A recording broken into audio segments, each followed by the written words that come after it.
I'm just gonna look at the questions.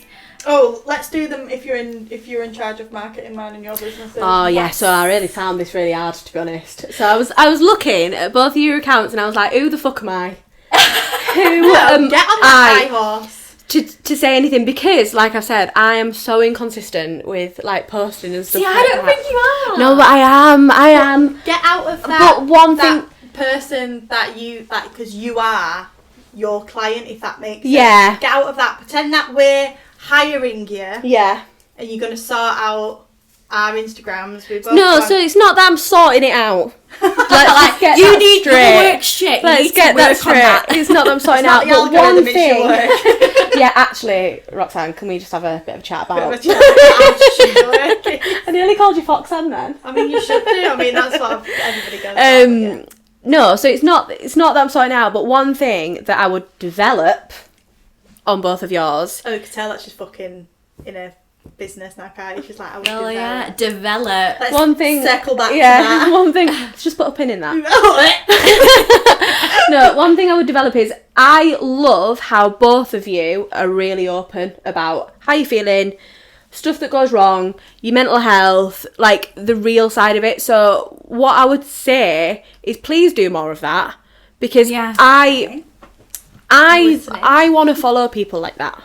Yeah. Do you know what I mean? Like I think you should only follow social media accounts that benefit you and make you feel not shit about yourself. Feel seen. Yeah, make you feel seen and make you feel validated.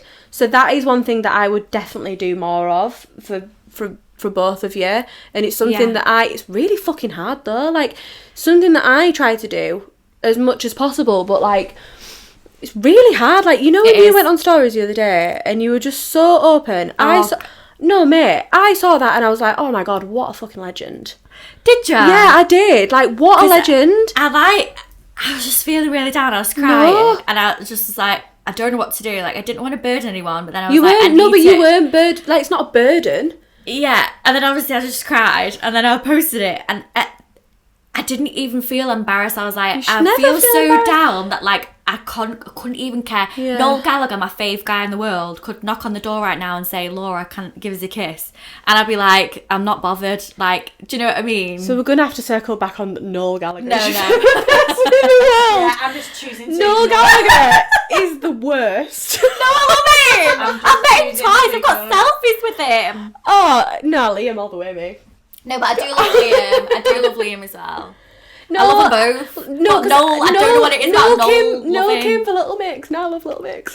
Oh, he comes for everyone. But I didn't like what he said about it. No, I didn't either. What did he say? He said that. What did he say? He basically said they were shit. He basically said they're the shit and they don't write their own songs. Shit and they don't write their own songs. And Jade was like, yeah, it's funny that he came for us because we're definitely the most successful girl band in the country, but he's not even the most successful person in his family. I love that. I do love that. It was incredible. I do love that. But to be fair, she sipped a cup of tea. Yeah, then she was like, where did this happen? She was on like 8 out of 10 cats or something like that. Some talk show. She was on some talk show. But I missed him saying all that. But I have fell out of him for a bit because he was upset about having to wear a mask on a train, and he was like an anti-masker. And I thought, right, I'm distancing myself from you and your music, Noel. But I was obsessed with him in uni. He did get me through uni, to be fair. But I do love Liam. I'm a Liam Gallagher gal. Yeah, he's just hilarious. Have you seen his is it LG. 82 question with Vogue? You know that No. series where they get people in and the guy asks them 82 questions, 70 something questions. And like they walk through the home and it's very staged. You can tell that they know exactly what's happening. Right. And they've like prepared everything. But Liam did one. And he obviously didn't look at any of the questions. And they're just walking in this field. And he's like, yeah. Like, I just think he's so funny. He is so funny. Do you know who everyone always says is like Liam Gallagher? George, my boyfriend. Really? Yeah. I think it's because he's got a Manc accent. Yeah. But everyone's always like, oh yeah, I see why you like the Gallagher brothers. And I'm like, oh. But yes, like I'd like opened up, and to be honest, obviously I had shit time yesterday and the day before, and I did like a little very quick like typography thing that said it's okay not to be okay, and like I was gonna post it on Instagram like, oh, I had a shit day, but then I didn't. Why? Because I felt I don't know, like attention seeking. No. It's not attention seeking. Do you know what I mean? We need to get rid of that mindset. Like, we really need to abolish that, because it's not attention seeking.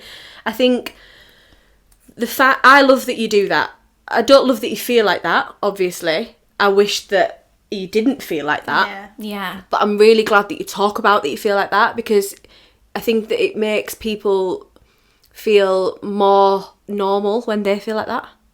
Yeah. Do you know what I mean? And yeah, also, if I like, saw that, I would feel more open to talk to people. Because similarly, I've come here today and I've poured my heart out. Yeah. I wouldn't do that if you two were just like really professional all the time on like social media. Yeah, but let's just fucking abolish that professionalism. Yeah. Professionalism for who's Well, as well, professionalism, that always makes me laugh, because I work in what is probably perceived to be a very corporate environment, and I'm exactly like this in the office.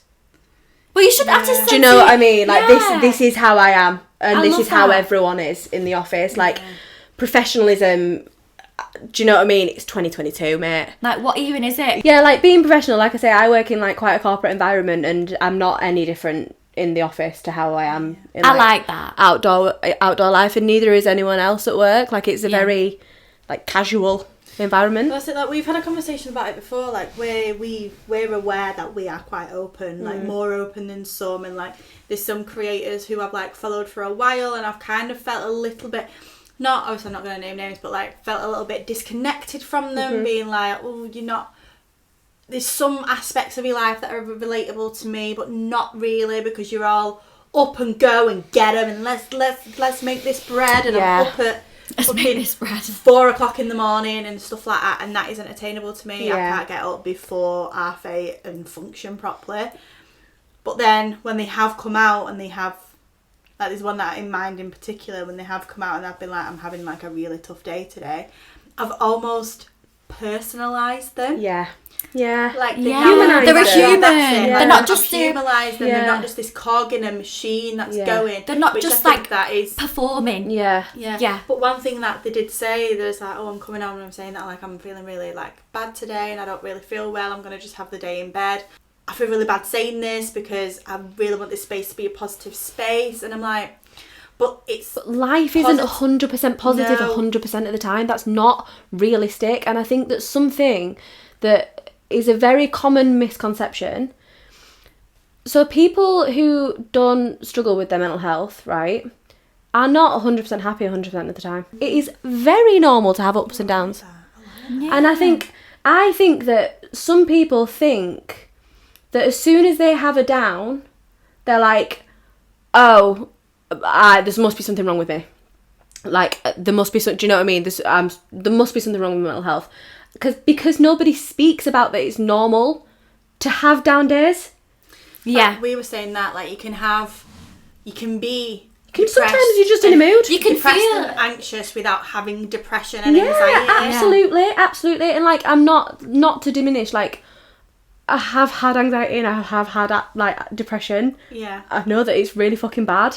I know that.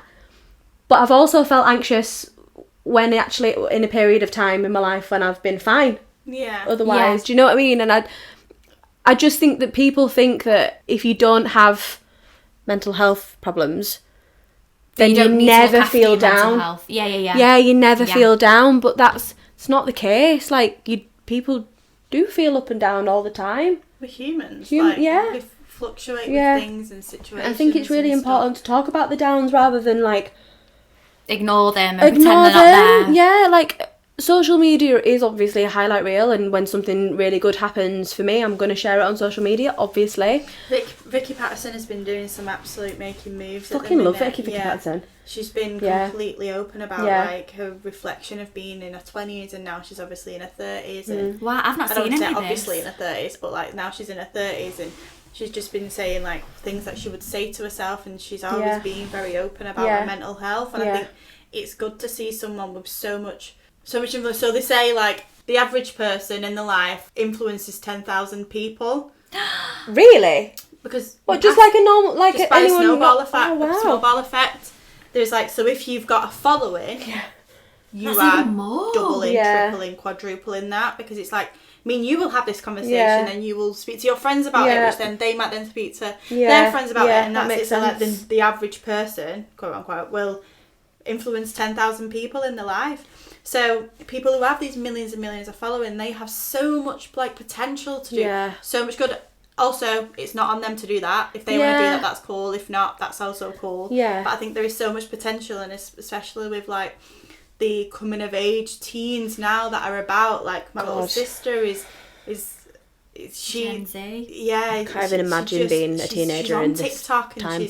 she's on, and You're easily influenced at that age as well, because your brain's like a sponge. and I think we're the weird generation that we had it before internet. And What is it? Zennial. What? When were you born? 95. Yeah, so I was 94.